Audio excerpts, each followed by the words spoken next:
அனைவருக்கும் வணக்கம். தமிழ்நாட்டில் அடித்த விஜய் அலை ஏன் புதுச்சேரியில் அடிக்கல அப்படின்னு சொல்லிட்டு நிறைய பேர் கேட்டுட்டு இருந்தாங்க. ரிசல்ட் டே அன்னையிலேருந்து இந்த கொஷின் எனக்கு வந்துட்டு இருந்தது. அதுக்கான ஒரு டீடைல்டு அனாலிசிஸ் வீடியோ தான் இது. இந்த வீடியோவை இப்போ முதல் முறையாக நீங்கள் பார்க்குறீங்க அப்படின்னா நம்ம சேனலை சப்ஸ்கிரைப் பண்ணிவிட்டு எனக்கு தொடர்ந்து உங்கள் ஆதரவை கொடுங்க. ஓகே, தமிழ்நாட்டில் நடந்தது மிகப்பெரிய ஒரு அரசியல் மாற்றம் மற்றும் இல்லை, அது ஒரு புரட்சி தான். ஜாதி மதம் மொழி கட்டமைப்பு இது எல்லாத்தையுமே பார்க்காம மக்கள் கோடிக்கணக்கில் வாக்களித்து தாவேகா தலைவர் விஜய் அவர்களை நம்பி அரசாங்கத்தை ஒப்படைச்சிருக்காங்க. தமிழ்நாட்டில் இருக்கிற 234 தொகுதிகளில் நீங்கள் கணக்கெடுத்து பார்த்தீங்க அப்படின்னா 108 தொகுதிகளில் தாவேகா வெற்றி பெற்றிருக்கு. 59 தொகுதிகளில் 5000 வாக்குகளுக்கும் குறைவான வாக்கு வித்தியாசத்தில் தோல்வியை தழுவிருக்கு. பல தொகுதிகளில் பெரிய மார்ஜின்லையும் தோல்வி அடைஞ்சிருக்கு. குறிப்பாக நீங்கள் பார்த்தீங்கன்னா ஒரு 28 தொகுதிகளில் தாவேகா 3000 வாக்குகளுக்கும் குறைவான வித்தியாசத்துல தான் தோல்வி அடைஞ்சிருக்கு. இதே நீங்க பாண்டிச்சேரி எடுத்துக்கிட்டீங்க அப்படின்னா அது ஒரு ப்ராடர் அனாலிசிஸ் தான். அதுல இருக்கிற எல்லா தொகுதிகளோட பேரை சொல்லி டெமோகிராஃபி எக்ஸ்பிளைன் பண்ணி என்ன ரோல் பிளே ஆச்சு அப்படின்றத பத்தி தான் என்னால சொல்ல முடியும். பட் அந்த அளவு பொறுமை உங்களுக்கு இருக்காது அப்படின்னு எனக்கு தெரியும். அதனால கொஞ்சம் கிறிஸ்ப் அண்ட் கிளியரா இதுல நான் சொல்லிடுறேன்.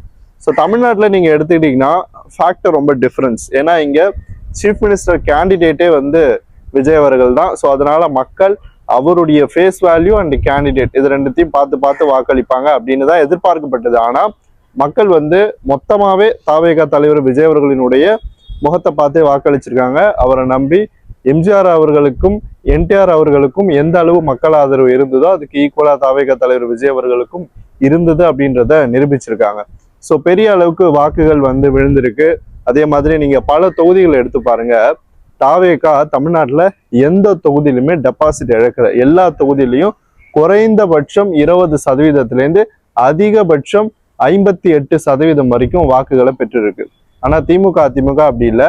திமுகவும் பல இடங்கள்ல பின்னடைவை சந்திச்சிருக்கு. திமுக கூட்டணி கட்சிகளும் சில இடங்கள்ல டெபாசிட் இழந்திருக்காங்க. அதிமுக டெபாசிட் இழந்திருக்கு. அதிமுக கூட்டணி கட்சிகள் குறிப்பா அமமுக பிஜேபி இந்த மாதிரியான கட்சிகள் பல இடங்கள்ல டெபாசிட் இழந்திருக்காங்க.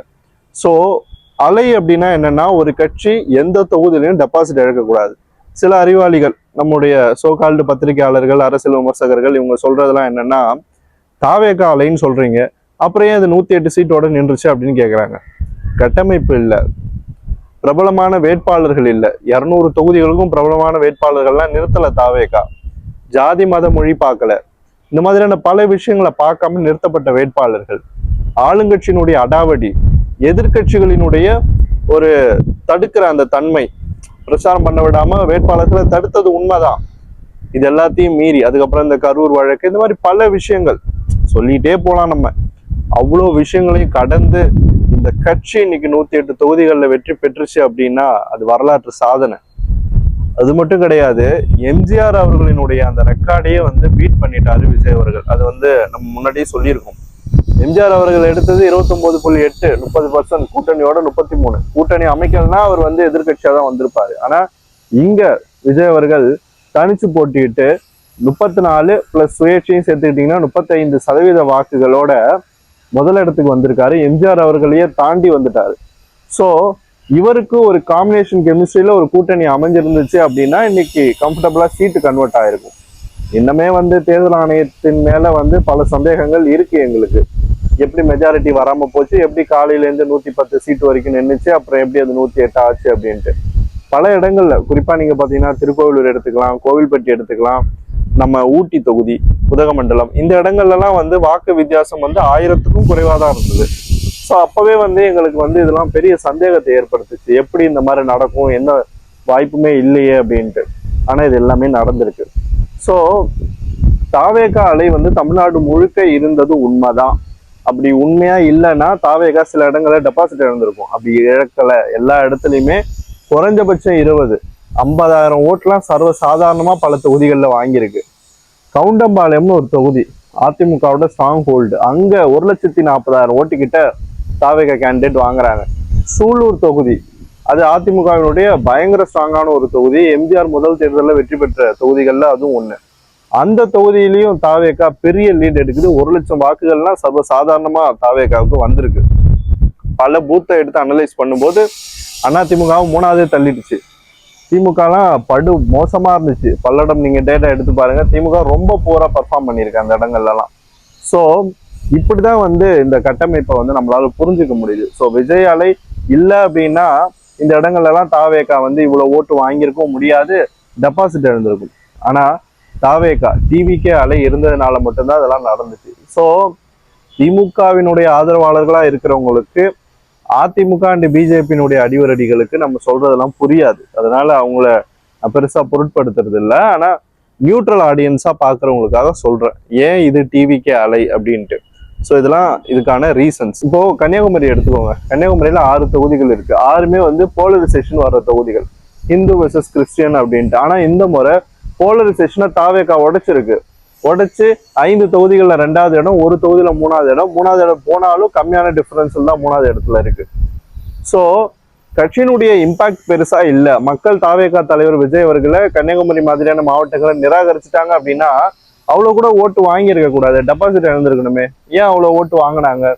ஏன்னா வின்னபிலிட்டியை நோக்கி அந்த கட்சி போச்சு. இன்னமும் கிள்ளி ஊர்ல எல்லாம் எங்களுக்கு சந்தேகம் இருக்குதான், எப்படி காங்கிரஸ் ஜெயிச்சுது அப்படின்ட்டு. சபின் அங்க போட்டியிட்ட வேட்பாளர் அவர் வந்து இப்போ வழக்கு தொடர போறேன் அப்படின்னு சொல்லியிருக்காரு. காங்கிரஸ் அமைச்சரவைக்குள்ள வந்தாலுமே அவர் வந்து அந்த இடத்துக்குள்ளார நான் வந்து கேஸ் போட போறேன் அப்படின்றத தெளிவா சொல்லிட்டாரு. ஸோ இது எல்லாமே ஒரு பக்கம் நம்மளுக்கு போயிட்டு இருக்கு. பாண்டிச்சேரி நீங்க எடுத்துக்கிட்டீங்க அப்படின்னா 17% வாக்குகளை தாவேகா கூட்டணி பெற்றிருக்கு. தாவேகா சில இடங்கள்ல வெற்றி பெற்றிருக்கு 2 தொகுதிகள்ல. அதுக்கப்புறம் அவங்களுடைய கூட்டணி கட்சியான ஒரு கட்சி வந்து நல்லா பர்ஃபார்ம் பண்ணியிருக்கு, அவங்களும் ஜெயிச்சிருக்காங்க. ஸோ இது எல்லாமே வந்து ஒரு சந்தேகத்தை ஏற்படுத்துற ஒரு விஷயமா தான் இருக்கு. ஏன்னா தமிழ்நாட்டுல இவ்வளவு பெரிய அலையில தாவேகா குறைஞ்சபட்சம் ஒரு 108 தொகுதிகளில் வெற்றி பெறுது அப்படின்னு பார்க்கும்போது பாண்டிச்சேரியில ஏன் அது ஒரு 5ஓ 6ஆவோ இல்லை அப்படின்னு தான் எங்களுக்கு தெரியல. ஏன்னா பாண்டிச்சேரி நான் பர்சனலா சர்வே பண்ணல, அது உங்க எல்லாருக்கும் தெரியும். நம்மளுடைய சப்ஸ்கிரைபர்ஸ் தொடர்ந்து வீடியோவை பார்க்குறவங்களுக்கும் தெரியும். அதை நான் டே 1லேருந்தே கிளாரிஃபை பண்ணிட்டேன் ஏன் எதுக்கு பண்ணல அப்படின்ட்டு. ஆனா அங்க பண்ண சில பேர்கிட்ட பேசினேன். ஏன்னா இப்போ நம்ம ஆல் இண்டியா கான்டாக்ட் எனக்கு இருக்கு, நிறைய சர்வே பண்ற ஃப்ரெண்ட்ஸோட பேசுறோம். நிறைய பேர் நம்மளுக்கு சொல்றாங்க, ஒவ்வொரு மாநில டீட்டெயிலும் நம்மளுக்கு சொல்லிட்டு தான் இருக்காங்க. அப்படி பாண்டிச்சேரியிலேருந்து வந்த ரிப்போர்ட்ஸ் எல்லாமே என்ன சொல்லுச்சுன்னா, தமிழ்நாடு எப்படி இருக்கும்னு எங்களுக்கு தெரியாது, ஆனா பாண்டிச்சேரியில தாவேக்கா ஆட்சியே பிடிச்சிடும் அப்படின்னு தான் நாங்க நினைக்கிறோம் அப்படின்னாங்க. ஓட் ஷேர் இன்க்ரீஸ் ஆனது, இது எல்லாமே அதுக்கான ஒரு சைடு எஃபெக்ட் தான். பட் தேர்தல் முடிவுகள்ல கிட்டத்தட்ட 2 மணி வரைக்கும் தாவேக்கா ஒரு சீட்டு கூட லீடு எடுக்கல பாண்டிச்சேரியில. அதெல்லாம் மிகப்பெரிய ஷாக் எனக்கு. சரி, நான் களத்துக்கு போகல, நான் பாண்டிச்சேரிக்கு போகல, அங்க போயிட்டு சர்வே பண்ணல, எதுவுமே பண்ணல நான். ஆனா அங்க பண்ணவங்க, கிரெடிபிலிட்டி இருக்கிறவங்க, பல வருடங்களா நம்மளுக்கு நண்பர்களா இருக்கிறவங்க வந்து இது சொல்லும் போது ரொம்பவே வந்து ஷாக்கா தான் இருந்துச்சு. அவங்களா சொன்னது குறைஞ்சபட்சம் ஒரு 6 தொகுதி, அதிகபட்சம் 12 15 கூட வந்துரும்னாங்க. ஆனா அது எதுவுமே நடக்காம போனது உள்ளபடியே வந்து கொஞ்சம் அதிர்ச்சி ஊட்டுற ஒரு விஷயமா தான் இருக்கு. இதுக்கு பின்னாடி தேர்தல் ஆணையத்தினுடைய கைவரிசை ஏதாவது இருக்கா அப்படின்றது சந்தேகத்தை தான் ஏற்படுத்துது. ஏன்னா டைரக்டா நம்ம எந்த கிளைமும் வைக்க முடியாது, ஏன்னா நம்ம கிட்ட எந்த ப்ரூஃபும் இல்லை. ஆனா ஓட்டு போட்ட மக்கள் பேசுறாங்க இல்லையா, நாங்க தாவேகாவுக்கு தான் ஓட்டு போட்டோம், ஆனா எங்க பூத்துல இவ்வளவு ஓட்டு வந்து பிஜேபிக்கு போயிருக்கு, இவ்வளவு ஓட்டு என்ஆர் காங்கிரஸ்க்கு போயிருக்கு, இவ்வளவு ஓட்டு திமுக காங்கிரஸ் கூட்டணிக்கு போயிருக்கு அப்படின்ட்டு அவங்கதான் முன் வந்து சொல்றாங்க. அப்படி சொல்லும் போதுதான் நம்மளுக்கு அது சந்தேகத்தை ஏற்படுத்துதுன்றதுதான் என்னுடைய ஒரே கிளைம். ஒட்டுமொத்தமா பாண்டிச்சேரியில வந்து ஃப்ராடு நடந்துருச்சுன்னா நான் சொல்ல வரல, ஆனா ஒரு சந்தேகத்தை ஏற்படுத்துது. ஒரு எக்ஸாம்பிள் உங்களுக்கு சொல்றேன். இப்போ 2 நாளைக்கு முன்னாடி ஒரு இன்சிடென்ட் நடந்துச்சு. ஒரு ஃப்ரெண்டுகிட்ட பேசிட்டு இருக்கும்போது வெஸ்ட் பெங்கால சேர்ந்தவர் சொன்னது என்னன்னா, வெஸ்ட் பெங்கால்ல பெங்கால் நியூ டவுன் அப்படின்னு சொல்லிட்டு ஒரு ஏரியா இருக்கு, அங்க ஒரு பூத் இருக்கு. அந்த பூத் நம்பர் வந்து 78ன்னு நினைக்கிறேன். அந்த பூத்துல வந்து கிட்டத்தட்ட 88% இஸ்லாமியர்கள் வசிக்கிறாங்க. அங்க வந்து ஓட்டிங்லாம் முடிஞ்சிருச்சு. இப்போ ரிசல்ட் வந்ததுக்கு அப்புறம் நம்ம அந்த டேட்டா எடுத்து பார்த்தோம், பூத் வைஸ் டேட்டா என்ன இருக்கு தெரியுமா? 88% முஸ்லிம்கள் வாழுற அந்த பகுதியில பிஜேபி 97% வாக்குகளை பெறுது. திரிணாமுல் காங்கிரஸ் மம்தா பானர்ஜியினுடைய கட்சி 5 வாக்குகளை பெறுது. Communist Party of India Marxist 1 வாக்குகளை பெறுது. இது நம்ப முடியுதா? அந்த மக்களே சொல்றாங்க, நாங்க எல்லாரும் மம்தா பானர்ஜிக்கு தான் போட்டோம், நாங்க எல்லாம் சிபிஎம்க்கு தான் போட்டோம், ஆனா பிஜேபிக்கு எப்படி இவ்வளவு ஓட்டு வந்துச்சு, எங்க போச்சு எங்க வாக்குகள் அப்படின்னு சொல்லிட்டு அவங்க கேட்கிற ஒரு கட்டுரையே வெளியாயிருக்கு. அது கூட நான் இங்க அட்டாச் பண்றேன். ஸோ எந்த அளவுக்கு வந்து இந்த தேர்தல் ஆணையத்தினுடைய வெளிப்படைத்தன்மை இருக்கு அப்படின்றத நம்ம எல்லாருமே ஆய்வுக்கு உட்படுத்தணும். எல்லா இடத்துலயும் இது நடக்குதா அப்படின்னு கேட்டீங்கன்னா இல்லை. ஆனா இது சந்தேகங்கள் தானே, சந்தேகங்கள். ஒரு தேர்தல் ப்ராசஸ்ல ஒரு டிரான்ஸ்பரன்சி இருக்கணும்.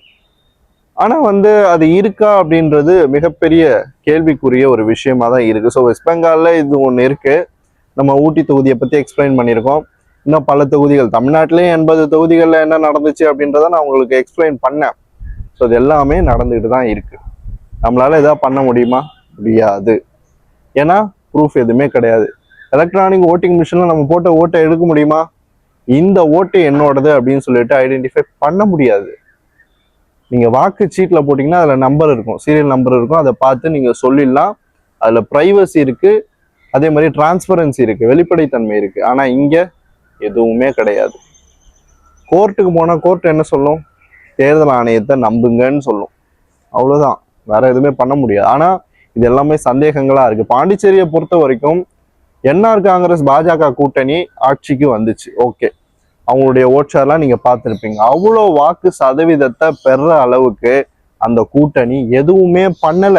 மக்கள் மத்தியில அவங்க போட்ட கூட்டத்துக்கெல்லாம் பெருசா மக்கள் போவே இல்லை.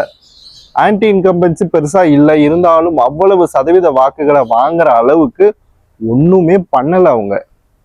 சரி, திமுக காங்கிரஸ் என்ன பண்ணுச்சு? கூட்டணியே சரியா அமையிலேயே, ஃப்ரெண்ட்லி கண்டெஸ்ட் பண்ணாங்க நிறைய இடங்கள்ல. காங்கிரஸும் போட்டிக்கிட்டுச்சு, விசிகாவும் போட்டிக்கிட்டுச்சு, திமுகவும் போட்டிக்கிட்டுச்சு, சிபிஎம் கூட போட்டிக்கிட்டுச்சு ஒரே தொகுதியில. அந்த மாதிரிலாம் போட்டிடுறாங்க. ஆனா அவங்க வந்து 2வது இடத்துக்கு எதிர்கட்சியா வராங்க. தாவேகா ஒரு அவ்வளவு பெரிய நல்ல கூட்டணி ஒண்ணு அமைச்சு அந்த இடத்துல நிக்கிறாங்க. ஆனா அவங்க 3வது போறாங்க. 2 தொகுதிகளுக்கு மேலதான் அவங்களுக்கு வெற்றி வருது. அப்படின்னா இது எவ்வளவு சீரியஸான டவுட்டுக்கு வந்து வித்துடுது. அங்க இருக்கிற லோக்கல் மக்கள் கிட்ட பேசும்போது அவங்க இதுதான் சொல்றாங்க, நாங்க விசிலுக்கு தான் ஓட்டு போட்டோம், தாவேகாவுக்கு தான் ஓட்டு போட்டோம் அப்படின்ட்டு. எலெக்ஷன் நடந்துச்சு இல்ல, போலிங் டே அன்னைக்கே வந்து எக்ஸிட் போல் எடுத்த நண்பர்கள்லாம் சில பேர் நம்ம கிட்ட பேசினாங்க. தேர்தல் ரிசல்ட் அன்னைக்கு எல்லாரும் சொன்னது என்னன்னா, இது எப்படி நடந்துச்சு அப்படின்ட்டு தான். ஸோ தாவேகாவினுடைய வெற்றி வந்து பாண்டிச்சேரியில பறிக்கப்பட்டதா அப்படின்ட்டு எங்களுக்கு எல்லாருக்குமே ஒரு சந்தேகம் இருக்கு.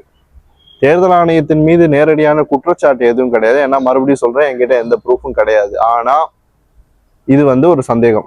இது ஏன் நடக்காம போச்சு? மக்கள் ஓட்டு போட்டோம் தானே சொல்றாங்க, மக்கள் போடலன்னு சொல்லலையே. டைனமிக்ஸ் மாறி இருக்கு. ஓட்டிங் நம்ம அந்த பூத் வைஸ் டேட்டா எடுத்து பார்த்தாலே பல்வேறு கேள்விகள் நம்மளுக்கு வந்து வருது.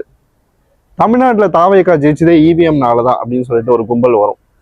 அந்த கும்பலுக்கு நான் சொல்றது என்னன்னா, அவர் பிரச்சாரம் பண்ண வந்தாரு. மக்கள் எழுச்சியை பார்த்தீங்கல்ல, ஓட்டு போட போன கூட்டத்தை பார்த்தீங்கல்ல, அந்த கூட்டம் எவ்வளவு சந்தோஷத்தோட அதை வந்து சோசியல் மீடியாலலாம் அப்லோட் பண்ணுச்சுன்னு பார்த்தீங்கல்ல. இது எல்லாமே கண்ணுக்கு முன்னாடி ப்ரூஃபோட அத்தாட்சியா நடந்த அரசியல் புரட்சி. இதுவே தான் பாண்டிச்சேரியில நடந்துச்சு. ஆனா பாண்டிச்சேரியில ஏன் இது நடக்கலன்னு தெரியல. ஸோ சில இடங்கள்ல வந்து சரியான முறையில தேர்தல் நடந்துச்சா அப்படின்ற கேள்வி எனக்கெல்லாம் மக்கள் மத்தியிலே இருக்கு. ஒரு தொகுதி உப்பளம்னு நினைக்கிறேன், அந்த தொகுதியில வந்து பூத் ஏஜென்ட்டா இருந்த ஒரு பெண்மணி, தாவேகாவை சேர்ந்தவங்களே மிரட்டப்பட்டாங்க. அதை பத்தி நிறைய செய்தி ஊடகங்கள் வந்து செய்தி வெளியிட்டாங்க. பட் அதுக்கு அப்ப இருந்த காவல்துறை எந்த நடவடிக்கையும் எடுக்கல. ஏன் அந்த கட்சிக்காரங்களே வந்து பெரிய அளவுக்கு அதை அடுத்த கட்டமா கொண்டு போல. அந்த தொகுதியில அதிமுகவை சேர்ந்த ஒரு நபர் வெற்றி பெற்றார். அவர் தொகுதிக்கு என்ன பெருசா செஞ்சுட்டாருலாம் தெரியல, ஆனா அவர் அவ்வளவு ஓட்டை வாங்கி ஜெயிக்கிறாரு. ஸோ இது எல்லாமே வந்து நம்மளுக்கு ஒரு விதமான குழப்பத்தை தான் உண்டாகுது. ஸோ தாவேகாவை பொறுத்த வரைக்கும் தமிழ்நாட்டில் வெற்றி பெற்றது விட பாண்டிச்சேரியில அதிக அளவு வெற்றி பெறும் அப்படின்னு தான் சர்வே பண்ண எல்லாரும் சொன்னாங்க. ஆனா அது தமிழ்நாட்டுக்கு நேர்மாறா வந்தது உள்ளபடியே வந்து கொஞ்சம் ஷாக்கிங்கா இருக்கு. அதே மாதிரி நிறைய இடங்கள்ல வந்து வாக்கு சதவீதம் நீங்க பாத்தீங்கன்னா தாவேகா நல்லாவே வாங்கியிருக்கு பாண்டிச்சேரியில. ஸோ சில இடங்கள்லாம் க்ளோஸ் ஃபைட்டே கொடுத்துருக்கு. சில தொகுதி நீங்க பாத்தீங்கன்னா உழவர்கரையெல்லாம் வந்து 2வது இடம் வந்திருக்கு. ஸோ நிறைய இடங்கள்ல ஃபைட் கொடுத்துருக்கு. நிறைய இடங்கள்ல ஓட்டு நல்லா போட்டிருக்காங்க. திமுக காங்கிரஸ் கூட்டணியை மீறி வாக்குகள் வந்திருக்கு. ஆனா அது எப்படி 3rd போகும் அப்படின்னு தான் நம்மளுக்கு புரியல. தமிழ்நாட்டிலே 80 தொகுதிகள்ல என்ன நடந்துச்சு அப்படின்றத டீட்டெயில்டா ஒரு வீடியோ போட்டு நான் பேசியிருப்பேன். அது போய் நீங்க பாத்தீங்கன்னா தெரியும். ஸோ இப்படிதான் வந்து இது நடந்திருக்கு. நிறைய விஷயங்கள் வந்து இந்த இவிஎம் பத்தி, அதே மாதிரி இதனால நடந்த பல விஷயங்கள், எந்தெந்த இடங்கள்ல வந்து வாக்கு எண்ணிக்கையில வந்து குளறுபடி நடந்திருக்கு அப்படின்றத பத்தியும் பல பேர் வந்து வீடியோ போட்டு பேசியிருக்காங்க ஆதாரத்தோட. மத்திய பிரதேசத்தினுடைய முன்னாள் முதலமைச்சர் கமல்நாத் சொன்னாரு, எங்கள் கட்சியை சேர்ந்த தலைவர்கள் வசிக்கிற அவங்க ஊர்ல வந்து ஒரு ஓட்டு கூட விழல, சிங்கிள் டிஜிட்ல விழுந்திருக்கு, 2 ஓட்டு விழுந்திருக்கு. அது எப்படி விழும்? அவங்களுக்கு குடும்பம் இருக்கு, ரிலேட்டிவ்ஸ் இருக்காங்க, கட்சி தொண்டர்கள் இருக்காங்க, பூத் ஏஜென்ட் இருக்காங்க, ஒரு பூத்துக்கும் 7ல இருந்து 12 பேர். அப்படி இருக்கும்போது எப்படி விழும் அப்படின்னு கேட்டாரா தேர்தல் ஆணையம் எதுக்குமே பதிலே சொல்லல. ஸோ டிரான்ஸ்பரன்சி அப்படின்றது ரொம்ப முக்கியம். வாக்குச்சீட்டு முறைக்கு வரணும்னு கூட இங்க யாரும் நான் பொதுவா கோரிக்கை வைக்கல. ஆனா விவிபேட் இருக்கு இல்லையா, voter verifiable paper audit trail, அதை கொண்டு வந்ததே அதையும் எண்ணுவோம்னு சொல்லிட்டு தான்.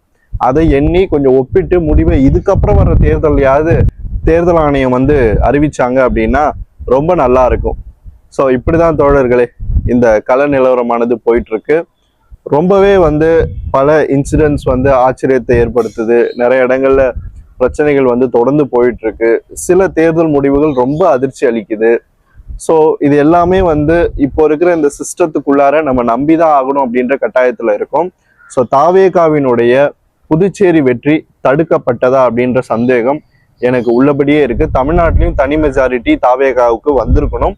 அங்கேயும் ஏதோ நடந்ததா தான் நான் ஃபீல் பண்றேன். இது டைரக்டான ஒரு சார்ஜ் கிடையாது, மனதளவுல இருக்கிற ஒரு சந்தேகம். ஏன்னா மக்களை பார்த்துட்டு வந்திருக்கோம், மக்கள்கிட்ட பேசிட்டு வந்திருக்கோம். அப்படி இருக்கும்போது நேர்மாறா மெஜாரிட்டி கிடைக்காம போதே அப்படின்னு பார்க்கும்போது நம்மளுக்கு கொஞ்சம் வருத்தமும் இருக்கு, அதே சமயம் கொஞ்சம் டவுட்டும் அதுக்குள்ள வருது. ஸோ இப்படிதான் இந்த அரசியல் கள நிலவரமானது போயிட்டு இருக்கு. இது போல இன்னொரு வீடியோல மறுபடியும் உங்களை சந்திக்கிறேன். நன்றி.